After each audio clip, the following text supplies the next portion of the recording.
bank statement showed a $200,000 leak, not an error, a betrayal. My name is David Grant, 42 years old, a financial analyst based in San Diego. My days are consumed by numbers, by dissecting data with a meticulous precision that has always defined my professional success. For me, numbers aren't just figures. They're a language of order, a reliable system in an often chaotic world. What truly matters to me is building a secure future, step by painstaking step. For the past 7 years, that future was intricately woven with my wife, Emily. Emily, a vibrant, creative soul, ran her own small design studio, bringing a much-needed splash of color and spontaneity into my more structured, data-driven existence. In our shared life, we had a clear, almost unspoken division of labor. I handled the big investments, the long-term financial planning, the complex tax filing. Emily, with her cheerful disposition and a knack for organization, managed the routine household bills. It was a system that worked, a testament to our mutual trust. Our cherished dream was a tangible thing, a vision we talked about over morning coffee and quiet evening walks along the coast, an ocean view home. In La Jolla, a place where the Pacific breeze would carry the scent of salt and freedom through our windows. Every extra dollar, every bonus, every penny we could squirrel away went into a dedicated joint savings account, meticulously earmarked for that dream. I checked the balance weekly, watching it grow, a steady, reassuring climb towards our future, implicitly trusting Emily with the day-to-day expenditures. There was no reason not to. She was my wife, my partner, the woman I loved and believed in completely. The initial tremor in this meticulously constructed life arrived not with a cataclysmic roar, but with the crisp, almost innocuous rustle of a bank statement. It was a perfect San Diego Saturday morning, promising endless sunshine and a leisurely pace. I had just completed my usual workout and was settling in with my coffee, preparing to review the week's financial reports. It was a ritual, a quick glance at our joint accounts to ensure everything was in order, a habit ingrained from years of professional diligence. As I opened the digital statement, my eyes methodically scanned the recent transactions, utility bills, predictable grocery runs, a few charges from Emily's design suppliers, all perfectly within the bounds of normalcy. Then, my gaze snagged, caught on a series of recurring, unusually substantial debits. Not an isolated incident, not merely one or two, but a consistent, unsettling pattern that stretched back over the last 6 months. Each transaction was labeled vaguely, ambiguously, something like program fee or consulting service. I scrolled back, a furrow deepening between my brows. The individual amounts were staggering. $10,000 here, $15,000 there, sometimes even an astonishing $20,000. My mind, a calculator in overdrive, began adding them up, a cold knot tightening in my stomach with each increment. The sum hit me with the force of a physical blow. $200,000. $200,000, systematically siphoned from our joint savings, the very fund dedicated to our dream home, our shared future. My meticulous financial analyst's mind, trained rigorously to detect fraud and discrepancy, immediately flagged this as a critical, glaring anomaly. This was not a utility bill. This was not even a large, pre-discussed one-time purchase. This was a systematic, significant, and utterly unauthorized drainage of our capital. I felt a sharp prickle of unease, quickly followed by a surge of something akin to disbelief. How could I have possibly missed this? I checked the account weekly, but Emily, I reminded myself, handled the routine bills, and these charges, while individually large, were spaced out, perhaps intentionally designed to fly under the radar of a quick, trusting glance. I had placed my implicit trust in her. Emily was humming contentedly in her design studio, lost in the melodic strains of some indie music, her pencil dancing across a sketch pad, bringing a new client's vision to life. I walked in, the illuminated bank statement on my tablet held out before me, my face a carefully constructed mask of neutrality. I extended the tablet towards her. "Emily," I began, my voice calm, measured, betraying none of the profound turmoil churning relentlessly inside me. "Can you explain these charges?" I pointed directly to the highlighted transactions, the digital proof of the bleeding. $200,000 over 6 months. What exactly is this mentor growth program? Emily's soft hum died abruptly.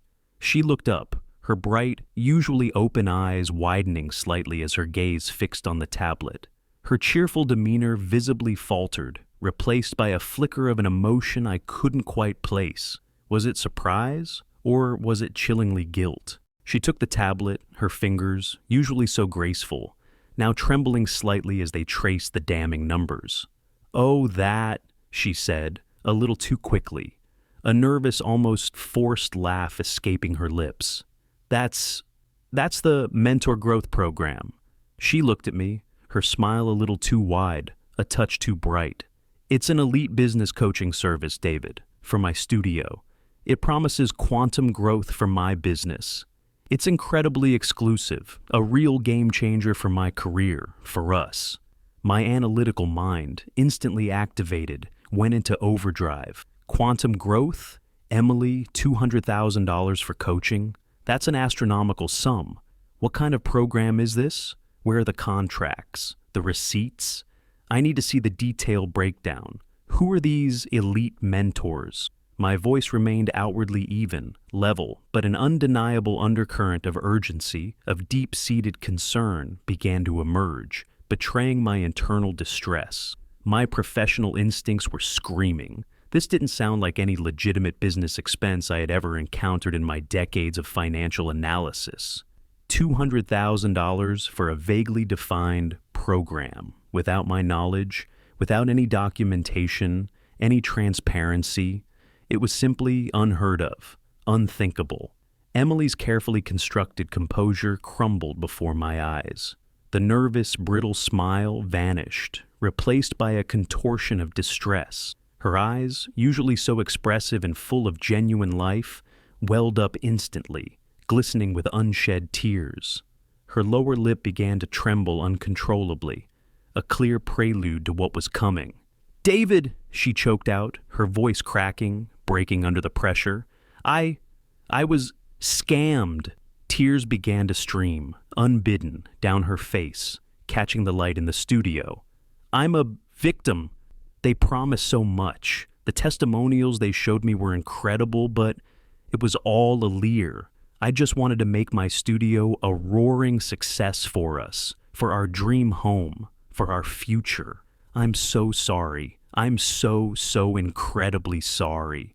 She dissolved into full-blown, gut-wrenching sobs, burying her face dramatically in her hand. I watched her, a complex, agonizing mix of emotions swirling within me. My first instinct, the deep-seated husbandly, was to immediately comfort her, to pull her into a protective hug and reassure her that everything would be all right. But the financial analyst, the meticulous mind, was screaming, shouting a silent, furious alarm. Scammed? $200,000? And she hadn't uttered a single word for 6 long months? Emily, who was usually an open book, so eager to share even the smallest triumphs or setbacks of her business ventures. Something felt profoundly, deeply wrong. The tears, while seemingly genuine in their display, felt too convenient, too immediate, a calculated shield, perhaps. My wife, the woman I had trusted implicitly with our daily lives, with the very fabric of our collective future, was either astonishingly naive or shockingly deceptive. And I, David Grant, a man who built his entire life on verifiable facts and immutable truths, knew, with a chilling certainty, that I needed to find out which one it was. The first ripple had just transformed into a rapidly growing wave, one that threatened to capsize everything I thought I knew about my life, my marriage, and my future. Emily's sobs continued to echo in the quiet studio, a raw, piercing sound that, by all rights, should have torn at my heartstrings. Instead, It only served to amplify the discordant, unsettling notes that resonated in my increasingly suspicious mind. Scammed. A victim. The words hung in the air, hollow, theatrical, a practice performance. My analytical brain, usually so adept at compartmentalizing emotion from fact, staunchly refused to accept her hastily constructed narrative. $200,000 was not mere pocket change. It represented a substantial, irreplaceable chunk of our future, a sum that should have triggered immediate screaming alarms, prompted desperate, frantic calls for help, or, at the very least, a tearful, immediate confession months ago. 6 months of silence? That was emphatically not the behavior of someone who had been genuinely victimized and was now, belatedly, bravely coming clean. That was the unmistakable behavior of someone who had a profound, deeply incriminating secret to hide. I knelt beside her, placing a hand gently, almost tentatively on her trembling shoulder.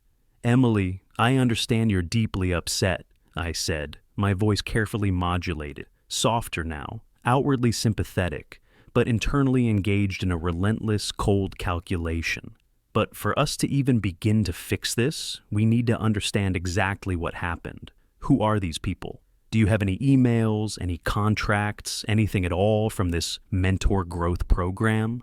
Any shred of documentation? I desperately needed data, hard facts, anything concrete to feed my insatiable analytical engine.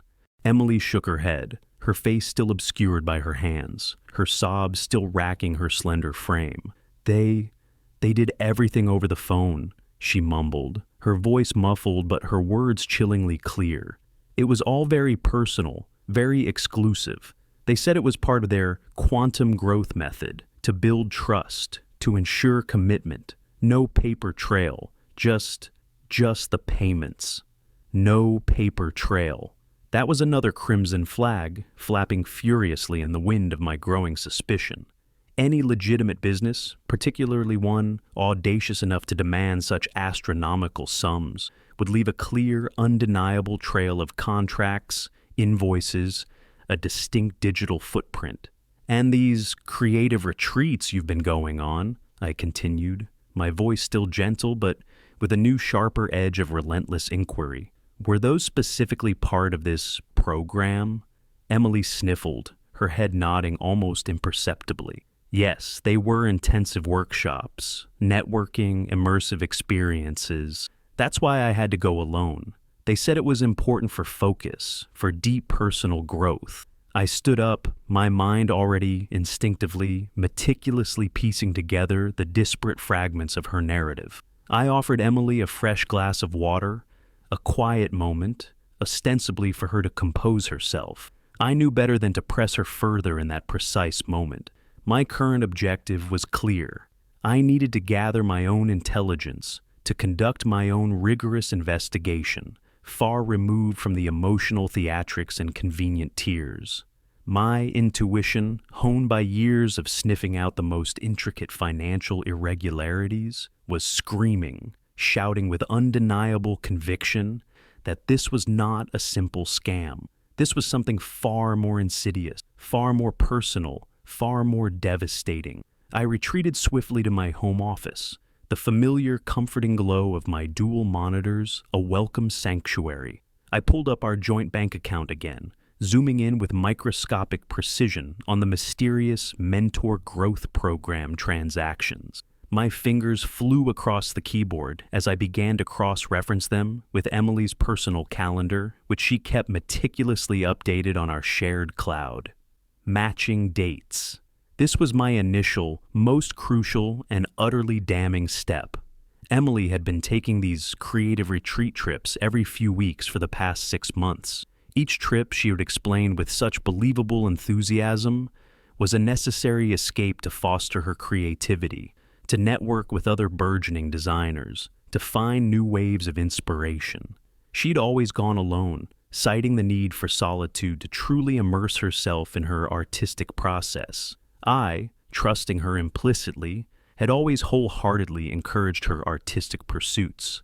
Now, as I meticulously overlaid the precise payment dates with her travel schedule, a chilling, undeniable pattern emerged. Every single large payment to the Mentor Growth Program lined up with chilling exactitude with the precise dates of Emily's creative retreat trips. Not just a casual proximity, but a chilling, perfect alignment. A payment would mysteriously go out a day or two before she departed, or sometimes even on the very day she arrived at her supposed solitary retreat. This was not a coincidence. It was a correlation too perfect, too precise, too damning to be dismissed as mere random chance. My nascent suspicion solidified, hardened into a cold, unyielding conviction. If she was genuinely being scammed, why would the payments coincide with her actual physical presence at these luxurious, secluded locations? Wouldn't a scammer simply take the money regardless of her whereabouts? Or, if these retreats themselves were part of the elaborate scam, why had she remained utterly silent about the substantial financial drain until now, only confessing when directly confronted? The pieces of her carefully constructed victim narrative simply weren't fitting. They were, instead, fitting a different, far more disturbing, far more sinister puzzle. My next step was an immediate up-domain search. If this mentor growth program was truly as elite, as exclusive, as groundbreaking as Emily had so passionately described, it simply had to possess a highly professional, well-established online presence, a sophisticated website, a clear, unmistakable digital footprint. I typed Mentor Growth Program into my search engine. Dozens, perhaps hundreds of results popped up. Generic self-help gurus, overly enthusiastic motivational speakers, glossy online courses promising instant riches. None of them, however, matched the purported scale or the alleged exclusivity that Emily had so vehemently described. I refined my search, adding relevant keywords like elite, quantum growth, design studio coaching. Still, nothing concrete, nothing legitimate appeared in the results. Then, a sudden desperate flash of inspiration. I scrutinized the vague transaction descriptions on the bank statement once more. Sometimes buried within the seemingly innocuous text, there would be a slightly different variant, a partial web address, or a fragment of a name.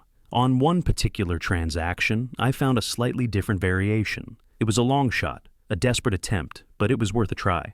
I typed it into my browser. The website that loaded was, surprisingly, sparse, almost amateurish in its design and content.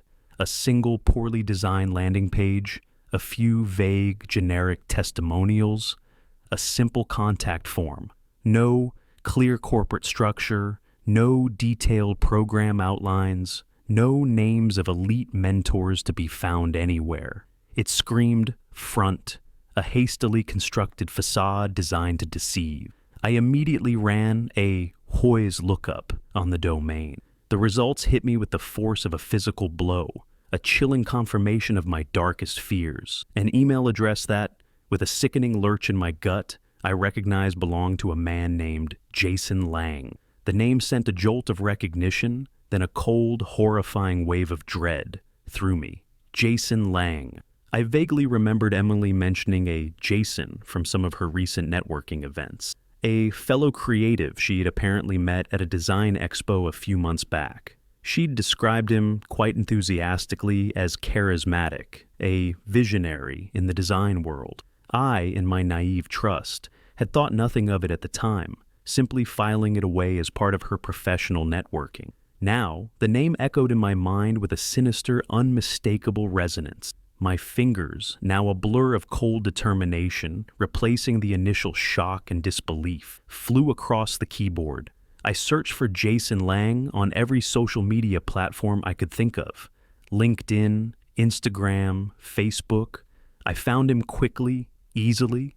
His profiles were slick, polished, filled with aspirational quotes and professional-looking photos of various luxury resorts.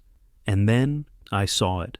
A series of photos on Jason Lang's Instagram account, taken at various high-end resorts. Resorts that looked eerily, sickeningly familiar. Resorts that Emily had mentioned by name when describing her creative retreats. I clicked through Jason's photos, zooming in, scrutinizing every minute detail of the background, the distinctive infinity pool overlooking the vast, sparkling Pacific, the unique avant-garde architecture of a particular desert spa, the specific type of tropical palm tree in a lush, manicured garden. These were the very places Emily had so earnestly claimed to be alone, immersing herself in her solitary artistic process, and in several of Jason's photos, subtly placed in the background, slightly out of focus, almost like an accidental inclusion. I saw undeniable glimpses of Emily, her distinctive red scarf draped casually over a poolside chair, her favorite wide-brimmed straw hat resting on a small marble poolside table, a blurred figure with her unmistakable silhouette, walking away from the camera, a shadow of her unmistakable form, my breath caught in my throat, a suffocating knot of agony. The meticulous financial analyst, the man of logic and reason, felt a visceral, gut-wrenching pain that transcended any professional setback. This wasn't just about money anymore. This was a betrayal so profound, so personal, so chillingly calculated that I hadn't even dared to consider its possibility. The Mentor Growth Program wasn't a scam on Emily. It was a sophisticated, cruel scam with Emily. And Jason Lang wasn't her business mentor. He was her secret lover, and together they were systematically, ruthlessly stealing from me. The final horrifying pieces of the puzzle clicked into place with horrifying clarity. The creative retreats were nothing more than clandestine rendezvous, illicit getaways. The Quantum Growth Program was a meticulously constructed cover, a cynical facade for systematically siphoning our joint savings, the very foundation of our shared dream. The tears, a performance, a desperate manipulative attempt to deflect suspicion, to elicit sympathy. The realization hit me with the force of a physical blow, leaving me breathless and aching. My wife, the woman I had loved deeply and trusted implicitly, was not a victim. She was, with cold, undeniable certainty, an accomplice. And together, they were stealing from me, to fund their illicit affair, their stolen moments of intimacy. The dream of the ocean view home, the tangible symbol of our shared future, was being systematically dismantled, brick by painful brick, by the very person I had trusted above all others. The air in my home office now felt thick, oppressive, heavy with the suffocating weight of my devastating discovery. The glow of the monitor, typically a comforting beacon of clarity and order, now cast a harsh, unforgiving light on the ugly, undeniable truth that had just shattered my world. My hands, despite my efforts to control them, trembled noticeably as I scrolled through Jason Lang's meticulously curated social media profiles. Each image, each smiling face, a fresh, agonizing stab of betrayal. The meticulously matched dates of Emily's fabricated creative retreats and the corresponding Mentor Growth Program payments now had a face, a narrative, a sickeningly intimate and utterly heartbreaking context. Jason Lang, the charismatic visionary she had so casually mentioned, was not just a common scam artist. He was the insidious architect who was systematically dismantling David's life, piece by agonizing piece, with Emily's active, cold-blooded complicity. My analytical mind, despite the emotional maelstrom that raged within me, stubbornly refused to shut down. It shifted with chilling precision from mere detection to absolute, irrefutable verification, to the arduous yet vital task of building an unassailable, legally sound case. I needed more than just circumstantial evidence gleaned from public social media profiles. I needed concrete, undeniable, damning proof, the kind that would hold up in any court of law. My next move was a critical bank inquiry. I immediately called our joint bank, carefully navigating the labyrinthine automated menus until I finally reached a live customer service representative. I explained in my calm, outwardly measured tone that I was conducting a routine review of unusual transactions on my joint account. I specifically, deliberately, inquired about the mysterious Mentor Growth Program payments. "Could you tell me, please," I asked, my voice betraying none of the profound turmoil raging inside me.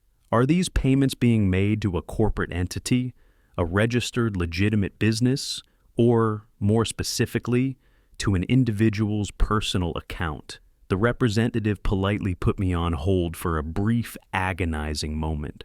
I held my breath, my knuckles white as I gripped the phone. The receiver pressed so tightly to my ear that it ached. This was a critical make-or-break piece of the puzzle. If it was a legitimate coaching service, it would unequivocally be a business account. If it was a personal account, then my worst fears would be unequivocally confirmed. "Sir," the representative's voice returned, still polite but now distinctly firmer. "I can confirm that these specific payments, under the exact description Mentor Growth Program, are indeed being wired directly to an individual's account. The name on the receiving account is Jason Lang." The words hit me with the force of a physical blow, a chilling confirmation that reverberated through my bones. Yet they also brought a strange, grim, almost perverse satisfaction. It was irrefutable confirmation, undeniable. The program was a sham, a cynical, elaborate fraud. The money wasn't flowing to a legitimate company. It was going straight into Jason Lang's personal pockets. This wasn't a business transaction. It was embezzlement, plain and simple, meticulously dressed up as a fraudulent, deceptive service. My next, most agonizing target was their shared cloud album. Emily and I had always, from the earliest days of our relationship, used a shared cloud service to store our most cherished photos, snapshots of idyllic vacations, boisterous family gatherings, spontaneous, everyday moments of joy. It was, I had always believed, a precious digital scrapbook of our shared life, a visual chronicle of our love story. I distinctly remembered Emily mentioning a private folder she'd created, ostensibly for surprise gifts or personal design inspirations she didn't want me to see before they were fully realized. I had, once again, trusted her, implicitly, without question. Now, a cold, suffocating dread settled over me, a premonition of the darkness that awaited. I navigated to the shared album, my fingers hovering, hesitant, over the ominous private folder. It was locked, requiring a password. I tried a few of our most common shared passwords, then a few variations related to Emily's birthday or our anniversary. Nothing. Each failed attempt brought a fresh wave of despair. Then, a sudden, almost fleeting memory surfaced. Emily had, weeks ago, dropped a subtle, seemingly innocent hint, complaining playfully about how excruciatingly difficult it was to remember her new, super secure password, something about a new beginning for her studio. I tried a chilling combination, Jason Lang's full name, followed by a significant date I'd painstakingly noted from Jason's social media, a date that ominously coincided with one of Emily's retreats. Click.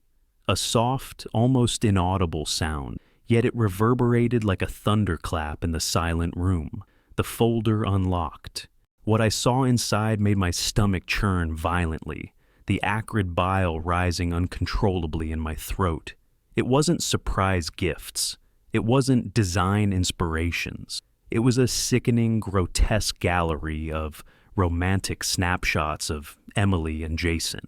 Photos of them holding hands on a pristine beach at sunset, their faces impossibly close, laughing intimately, sharing secrets I could never imagine. Photos of them dining together at exclusive candlelit restaurants, their eyes locked in an adoration that twisted my inside. Selfies taken in lavish hotel rooms, Emily in a silk bathrobe, Jason shirtless, their smiles wide, complicit, sickeningly intimate.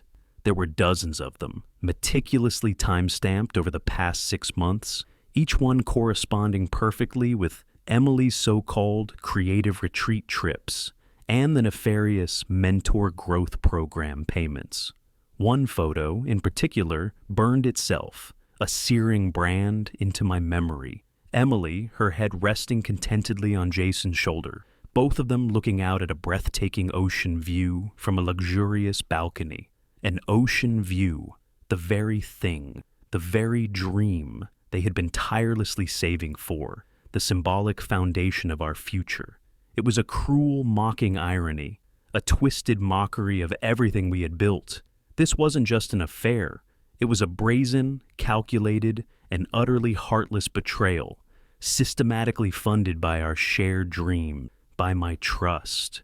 The emotional impact was devastating, a catastrophic implosion of everything I had held dear.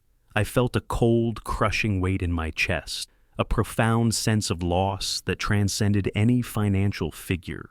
The meticulous financial analyst, the man of logic and reason, was utterly overwhelmed by a tidal wave of raw, agonizing pain, a despair so profound it threatened to drown me. My wife, the woman I had loved deeply and trusted implicitly, had not only been unfaithful in the cruelest possible way, but had systematically, heartlessly stolen from me, from us, to finance her sordid infidelity. The scam she had tearfully claimed to be a victim of was, in fact, hers entirely.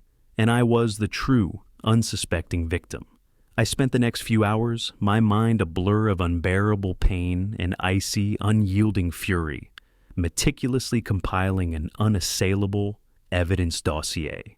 As I took screenshots of every single incriminating romantic photo from the private folder, ensuring that every piece of metadata, the precise date, the exact time, and even the crucial GPS location where available, was perfectly preserved, an undeniable record.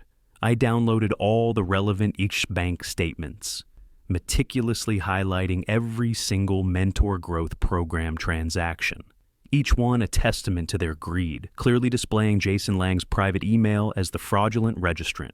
I added devastating screenshots of Jason Lang's social media profiles, painstakingly cross-referencing them with Emily's known retreat locations. Every single piece of information, every minute shred of digital evidence was carefully organized, meticulously labeled, and precisely dated. This wasn't just about recovering my money. This was about justice. This was about holding them, both of them, accountable for the calculated, cruel deception that had so utterly shattered my life, my trust, my future. With the completed dossier in hand, a heavy yet resolutely powerful weight, I knew with absolute certainty what my next step had to be.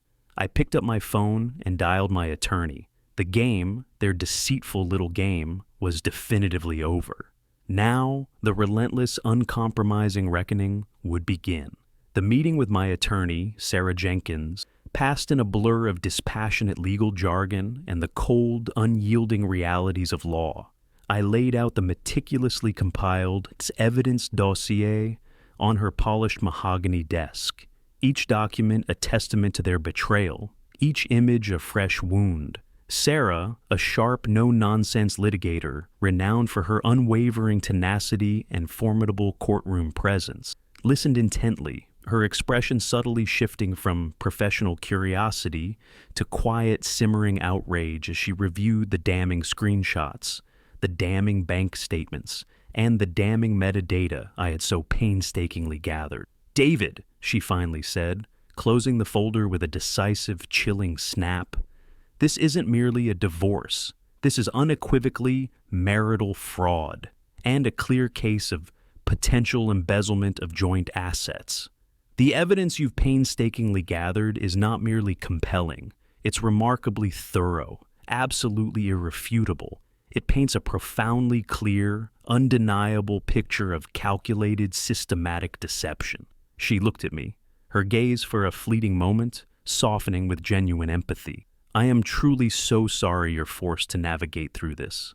I nodded, the profound pain still a dull, persistent ache in my chest. But now it was overlaid, superseded, by a steely, unshakable resolve. "What's our immediate next move, Sarah?" I asked, my voice firm, betraying no weakness.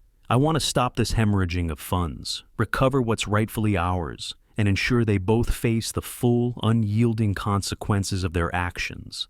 Sarah, with the precision of a seasoned general, immediately outlined a multi-pronged legal strategy, a legal counteroffensive that chillingly mirrored my own analytical precision. First, financial countermeasures.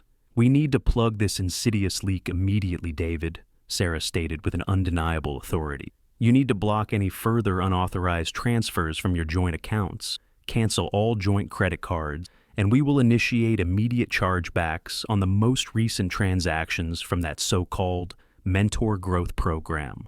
The sooner we act, the better. Time is of the essence."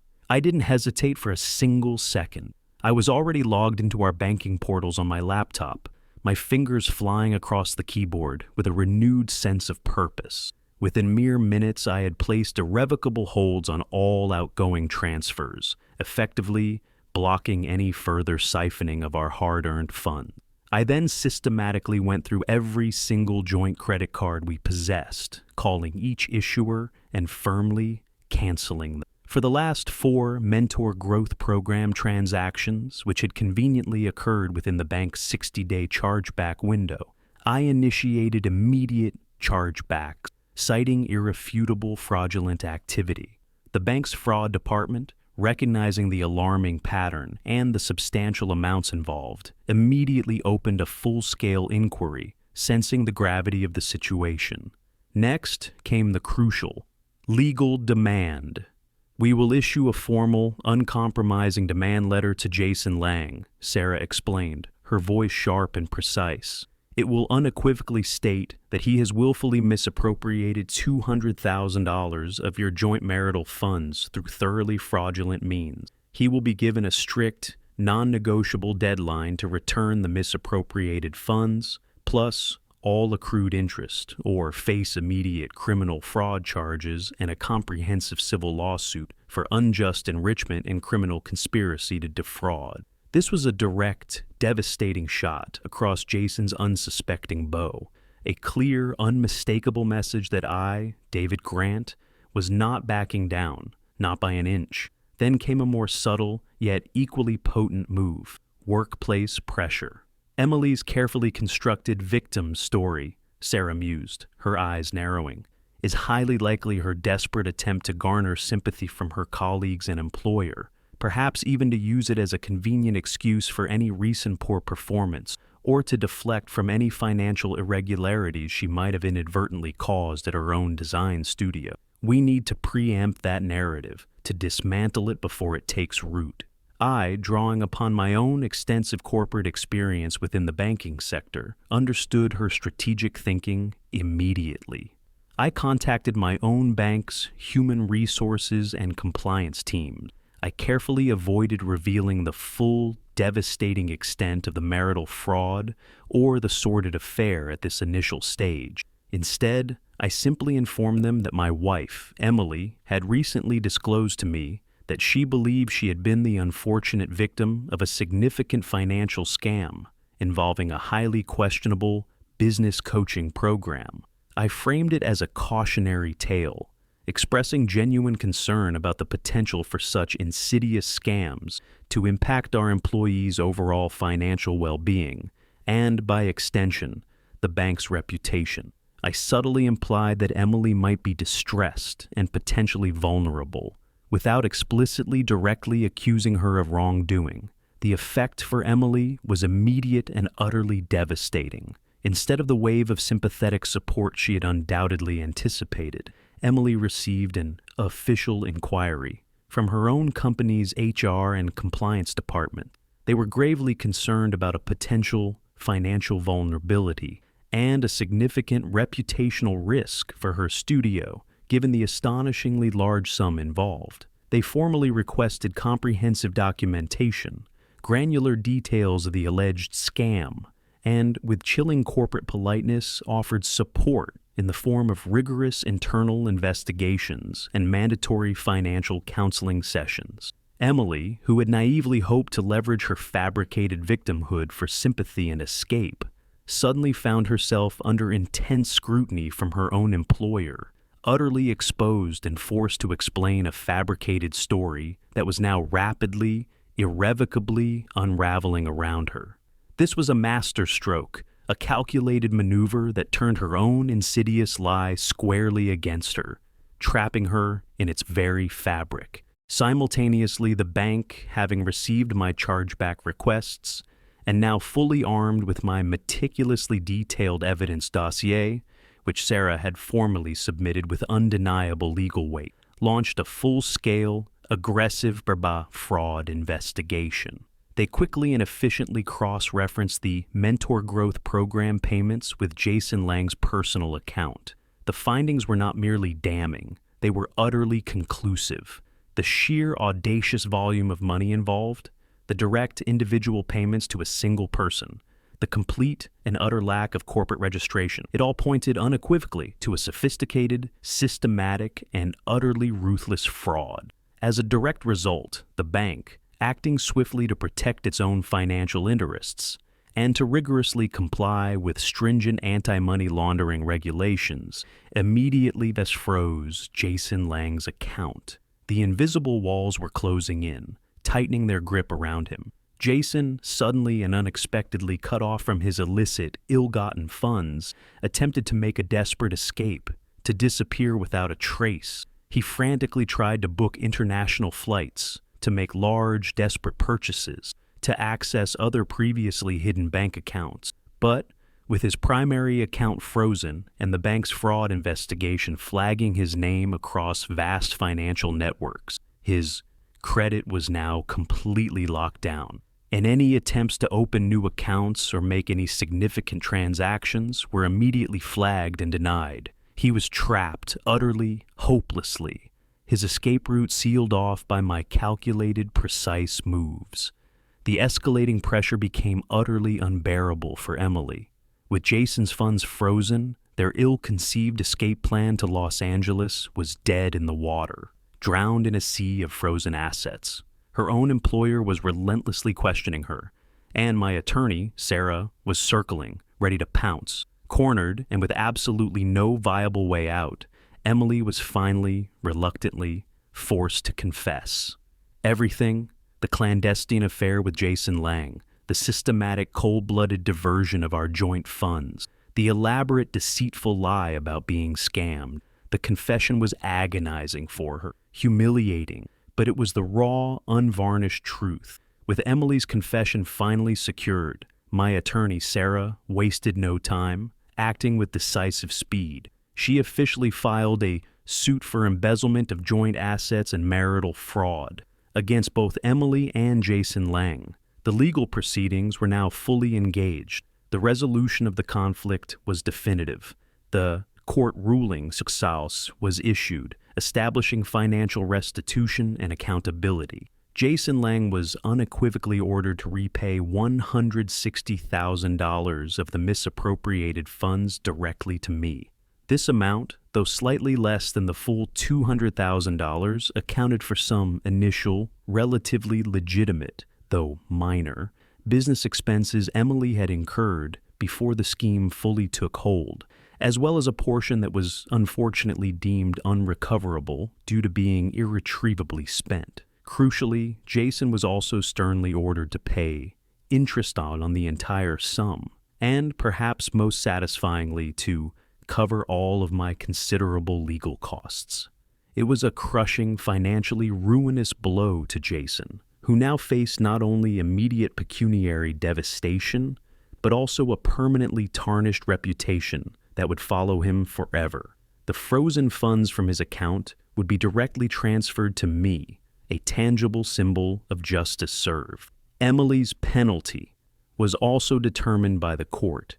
Due to her active, willing participation in the fraud and the cold-blooded embezzlement of joint marital assets, she had irrevocably forfeited her legal claim to a significant, irreplaceable portion of their shared wealth. She lost entitlement to half the marital home. Furthermore, she was held directly responsible for a substantial portion of the court fees incurred by both sides. Her design studio, already teetering on the brink under the relentless weight of her employer's internal inquiry, now faced an inescapable public scandal that would undoubtedly cripple its future, extinguishing any hope of recovery. My personal victory was formalized. The divorce proceedings were finalized without further complications. I retained ownership of the Ocean View home and the majority of the remaining joint savings. The funds recovered from Jason Lang's frozen account were subsequently directed into a new, diversified investment portfolio,